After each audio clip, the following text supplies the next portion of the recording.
हमने कोशिश किए थे लाने के लिए, और मेरा यही इच्छा था कि जब मैं प्रेसिडेंट था तब सोनम जी को यहाँ बुलाने के लिए, लेकिन जो हम लोग सोचते हैं वो होता नहीं है, जब सोचता नहीं है तब भी होता है, और सब ईश्वर के ऊपर होता है। तो सोनम जी 2 दिन के लिए हमारे बीच में है, कल आए हैं, तो आज हम लोग सोनम जी को यहाँ एप्सू के ये स्पेशल एक डिस्कशन में यहाँ बुला के लेके आए हैं। तो मैं सोनम जी को धन्यवाद देता हूँ कि इतने दूर लद्दाख से आके आज हमारे साथ संबंध जोड़ने का एक नया जो इनिशिएटिव लिया है उसके लिए मैं धन्यवाद देता हूँ। और हमारे बीच में है हमारा अभी का आपसू के साथ साथ हमारे बोरो जाति के हर समस्या में फ्रेंड फिलोसोफर गाइड की तरफ काम कर रहा है अशोक सिंघल जी। ये एमएलए है, लेकिन एमएलए से बढ़कर हमारे जाति के लिए काम कर रहे हैं। मैं अशोक सिंघल जी को बहुत धन्यवाद देता हूँ। जोंनि बाहागो लानो हानाय एबसुनि बोसोनगिरि खुंख्रा सरगियारि, बारग' एमएलए नाथुराम बर' थुनलाइ आफादनि मानगोनां दैदेनगिरि बिथांमोन आरो बाहागो लानो हानाय दुलाराय बर' फरायसा आफादनि मिरुनि जिल्लानि दखरानि थान्दै बिबानगिरि बिथांमोन, फरायसा फरायसुलि आरो फोरोंगुरु नोंथांमोन, दिनै बे समाव जोंनि थाखाय बयनिख्रुइ गोनांसिन आयदाखौ लानानै दुलाराय बर' फरायसा आफादा बेवहाय मोनसे सावरायनाय लादों आरो बे सावरायनायाव माखासे आलासि लिंहरदों। आङो बे सावरायनायनि आलासि नङा, गाबोनो आङो बाहागो लागोन, नाथाय थांनाय बोसोरसेयावल' आद्रा खिद्रा बारग'दों हिसाबै फैनो जानानै दाख्लैनिफ्रायनो नाजाबाय थादों, नाथाय उसुबिदा माखासे दङ, दा बेनि थाखाय फैनो हायाखै। दा थेवबो आलासि बिथांजों आङो बाहागो लाफैदों, गाबोनो मोजाङै सावरायगोन। आं बेखौल' बुंनो सानदों जे दिनै मोनसे हारिया जौगानांगौबा जाय जि थासारियावनो थाया मानो गुन गोनां सोलोंथाइ लानायनि थाखाय जोङो मोनसे गोब्राब थांखि लानांगोन। जोंनि थांखि लानायासो जोंखौ आगोलाव लांगोन। जोङो थांखिखौनो लानो हायाब्ला जोङो आवगायलांनो हानाय नङा। दिनैनिफ्राय 40 बोसोर सिगाङाव आलादा रायजो सोरजिनो राजखान्थि मोनथायखौ लानो थाखाय बड'फा उपेन्द्रनाथ ब्रह्म आरो गुबुन गुबुन दैदेनगिरिफ्रा नाजाजेनदोंमोन हिसाबै, मावजेनदोंमोन हिसाबै दिनै जोङो राजखान्थि मोनथायखौ मोनसेनि उनाव मोनसे मोननो हादों।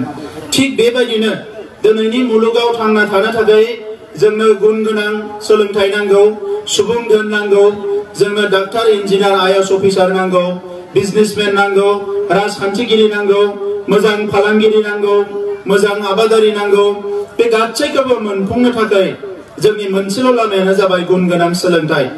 आरो बे गुन गोनां सोलोंथाइखौ फैसाजों बायनानै मोना, सोलोंथाइखौ गियानखौ फैसाजों बायनानै मोना। गोबां समाव जोंनि मानसिफ्रा सानो जे जोङो गोरिब गुन्द्रानि गथ'फोरखौ बोरै फरायहोनो, जोङो फरायहोनो हाया, थाखा फैसा गैया। नंगौ, लेखाखौ बायनो थाखाय फैसा नांगौ, गस्ला जोम बायनो थाखाय फैसा नांगौ, नाथाय गोसो गैयाब्ला गियानखौ लानो हाया। फैसाजों गोसो थाब्लासो जोङो गियानखौ लानो हायो। दा ओंखायनो नैबे समाव जोंनि हारिया गोबां दिंग्राय दिंसि गोजौ गाहाय बायदि थासारिजों फैबाय। माबा मोनदों माबा मोनाखै, दुखु जारलानि गेजेरजों फैबाय। मालाबा न' सावजाबाय, मालाबा मानसि थैबाय, गोबां मुंख्लं जाबाय।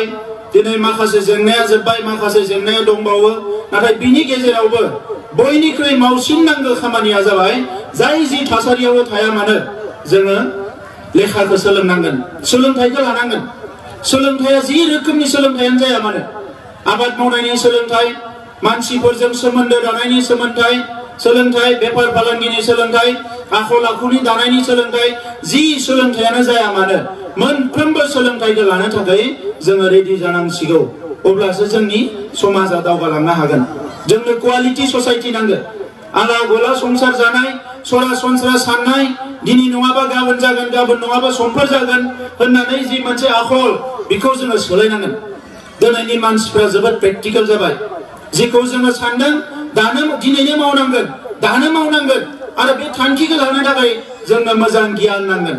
न'खर गंसे लुनोबा जेरैबायदि मोजां इन्जिनियार नांगौ दालां मोनसे लुनोबा मोजां इन्जिनियार नांगौ जोंनि समाजखौ दाफुंनो थाखायबो माखासे मोजां ससियेल इन्जिनियार नांगौ आरो बे ससियेल इन्जिनियारा जाय प्रेक्टिकेल गामियाव थानानै बिमा बिफाजों थानानै गोरिब गुन्द्रा नखराव बेसेबांबा खस्थ' खालामनानै देरनाय बै सुबुंफोरनिफ्रायनो ससियेल इन्जिनियारा जानांगोन जों साननाङा दिल्ली मुम्बाइआव थानानै आमेरिका लन्डनाव थानानै लेखा गोरों गोरों मानसिफोरनिफ्राय फैनाय जेनेरेशना जोंखौ बोखांगोन गामिनिफ्राय गोरिब गुन्द्राखौ बोखांगोन बेखौ जों साननो नाङा जों जायफोर प्रब्लेमजों जेंनाजों नारसिन जानानै नारसेब जानानै दिनै उदां जानानै फैनो हाबाय बै सुबुंफोरनि गेजेरावनो दिनै हारिनि दैदेनगिरिफ्रा ओंखारनांगोन जायफोरखौ निकि हानि मानसि होननानै बुङो जायफ्रानिकि लास्ट मेन जोबथा मानसिखौ सिनायो जाय दिनै ओंखाम मुथासेनि थाखाय गिदिंबाय थानो गोनां जादों बैखौ सिनायो बेबायदि मानसिफोरखौ दिनै सिनायनाय मानसिफ्रा दैदेनगिरि जानांगोन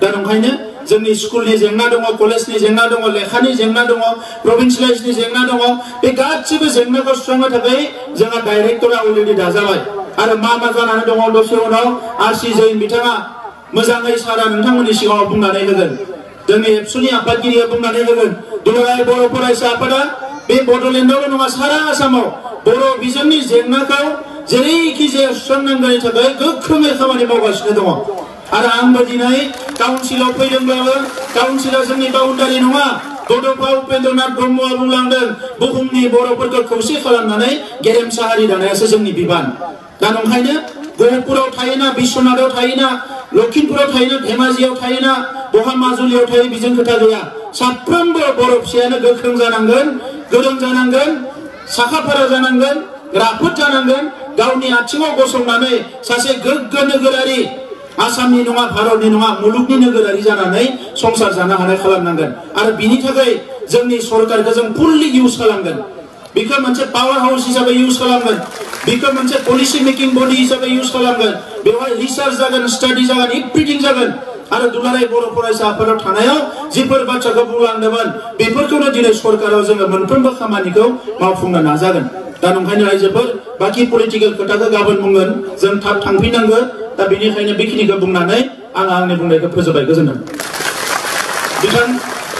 सनम वांचुक बिथांनि सायाव फंनैसो बुंनो नागिरदों 30 बोसोर सिगांनिफ्रायनो बिथाङा सोलोंथायाव खामानि मावगासिनो दङ आरो बे 30 बोसोराव बिथाङा दिनै सोलोंथाइनि बिथिङाव गोबां खामानि मावबाय बोरैहाय गुन गोनां सोलोंथाइ होनांगौ गथ'फोरखौ बोरै सोलोंथाइ होनांगौ दा बेनि सायाव बिथाङा बिबुंथि लाखिगोन आरो बिथांनि बिबुंथि खोनाखांनायनि उनाव बयबो 3 इडियट सिनेमाखौ नायबानो जाबाय खनसे मोजाङै मिथिगोन মই ক্ষমা বিচাৰিছো আমাৰ ইনাগুৰেটৰ হিচাপে আমাৰ শহীদৱাৰ কলেজৰ প্ৰিন্সিপাল ডক্টৰ অঞ্জন কুমাৰ ওজা ছাৰক আমন্ত্ৰণ কৰিছে মই ছাৰক আজি উপস্থিত হোৱাৰ কাৰণে ধন্যবাদ জনাইছো